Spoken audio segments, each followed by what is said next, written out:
Inflation. What is it and how is measured?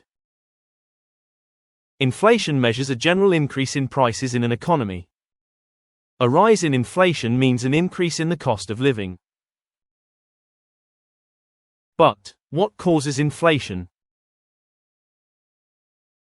A major reason for inflation is the supply and demand economy. Simply put, when demand outpaces the supply, then prices tend to rise.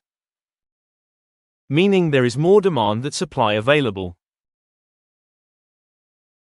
For example, if there is demand for plums but not enough supply, the plums available will increase in price. But why this happens? Why is an imbalance in the supply and demand chain? Supply shocks. Major disruptions in the supply of basic resources like energy, raw materials or fuels. When basic resources are scarce, they rise in price and create what is called a cost-push inflation. Cost-push inflations means when prices rise due to increases in production costs. Another reasons for the imbalance can be a rise in demand. A sudden rise in demand can put pressure on the supply. For example, during the pandemic there was a sudden rise in demand for hand sanitizers. The supply chain was not prepared to meet such huge demand. Because demand was higher than supply, this increased the price of the product. This is called a demand pull inflation. This can be defined as too many dollars chasing too few products. Now that we understand what drives inflation, let's see how it is actually measured. In the UK, inflation is measured by the Office of National Statistics. The main unit of measure is the CPI, Consumer Price Index. The Consumer Price Index measures the change in prices that people pay for everyday goods and services.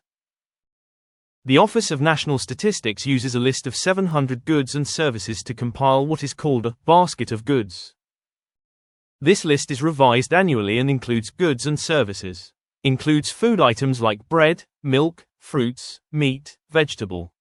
Also includes items like fuel, council tax, prices for clothing, transportation, housing and more. With the help of this list, prices are compared to previous months or years, to see if prices increased or decreased. But not all items have the same weight in the Consumer Price Index basket of goods. As we can see here, some goods and services are weighted differently than others. Overall, the CPI is measured by comparing prices of the 700 products in the list. The prices are compared to previous months or years.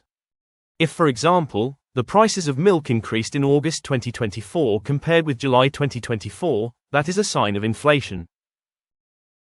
The Office of National Statistics compares the prices of all 700 items on the list, and this results in the CPI. In the UK, the target inflation per year is 2%. But during the past few years, inflation has risen way above the target of 2%.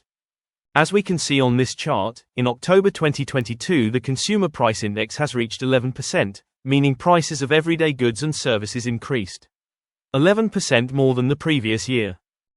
But how does government decrease inflation? Well, it depends on the type of inflation. But in general, government tries to cut spending. This means an increase in taxes and increase in interest rates, in order to discourage spending. When interest rates rise, people and businesses stop using credit for purchases. This results in lower spending at a national level. Over time, money loses value because of inflation. In a future video I will explain how to protect your money against inflation. Thank you for watching. Subscribe for more videos about economy, finances, global supply chains, budgeting, and more.